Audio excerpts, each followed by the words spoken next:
कि दिन भी है नहीं रात भी है नहीं, संध्या का समय सुहाना था।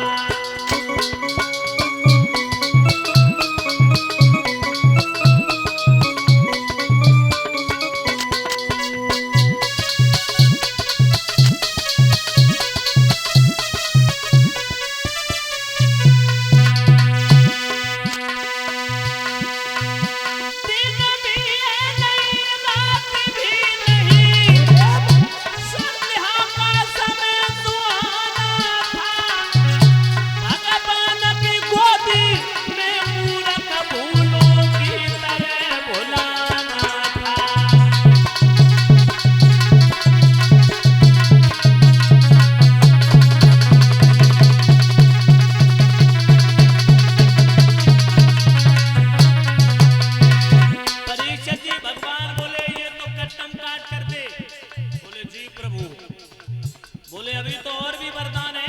बोले दूसरा वरदान क्या मांगा था? बोले ना ऊपर मरे नीचे। भगवान बोले तू ये सोच मन में, तू ऊपर है के नीचे? बोले ना ऊपर है नीचे प्रभु आपकी गोद में।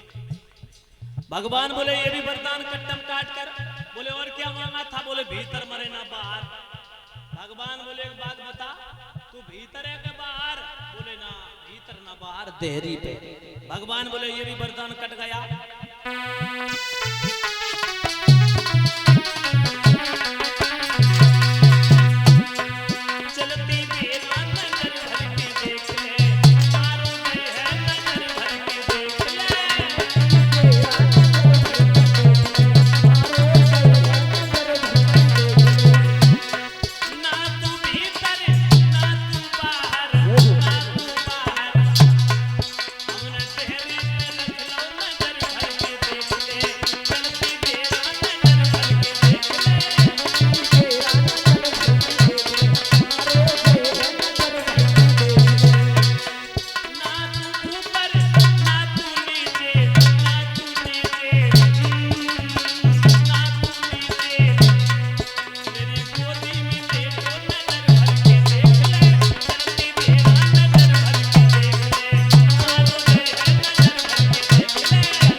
परीक्षित जी भगवान बोले और क्या मांगा? बोले ये मांगा था ना नर से मरू ना पशु से। भगवान बोले मैं नर हूं या पशु? बोले ना ना प्रभु आपका आधा शरीर है नर का, आधा शरीर है पशु का। बोले और क्या मांगा था? बोले ये मांगा था 12 महीना के अंतर्गत किसी महीना में मेरी मौत ना हो। भगवान बोले सुन पापी, एक एक तिथि की हानि करके मैंने एक तिथि की हानि की, और हानि करके मैंने अलग से तेरे लिए 13वां महीना बनाया, ये लोंद का महीना जिसे बोलते माताओं। भगवान बोले तूने तो ये वरदान मांगा था कि 12 महीना के अंतर्गत मेरी मौत ना हो, अब तो मारा जाएगा।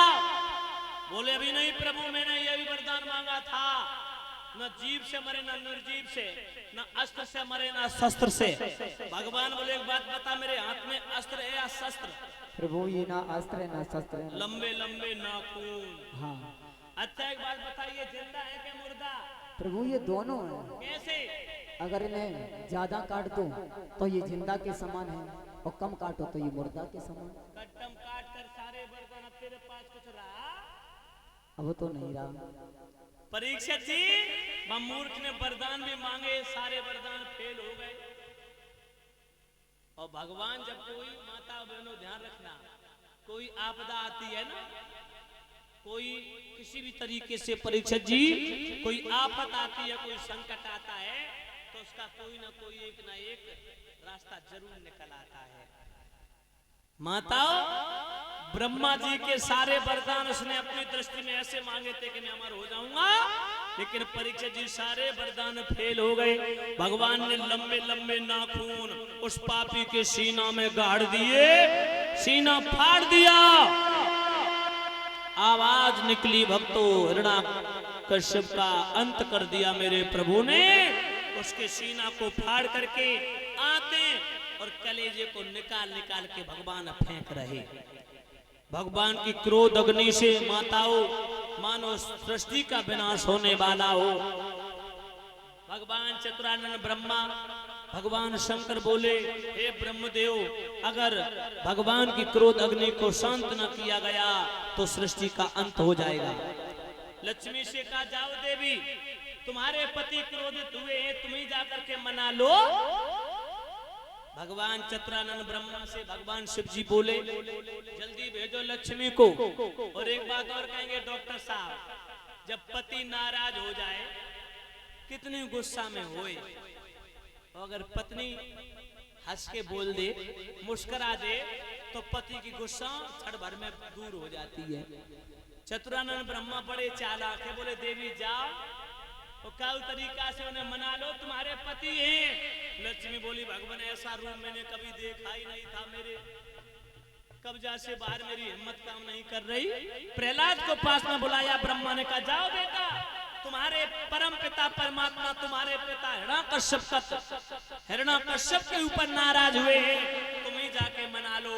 तो परीक्षित जी प्रहलाद आगे बढ़े, कांपते हुए पहुंचे, कहने लगे, पिताजी प्रणाम। जो प्रणाम किया नतमस्तक होकर के प्रहलाद ने, भगवान का क्रोध परीक्षित जी क्षण भर में भंग हो गया और झपट के प्रहलाद को सीने से लगाया, माथे को चूमा, सर को सूंघा, ओठों को चूमा।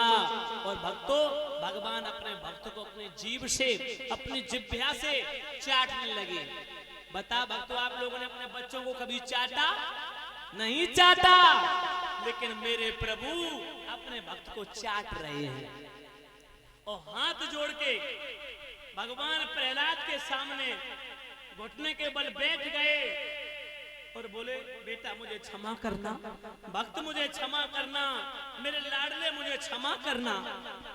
देखिए परीक्षित जी, भक्त प्रेम के पाले पड़कर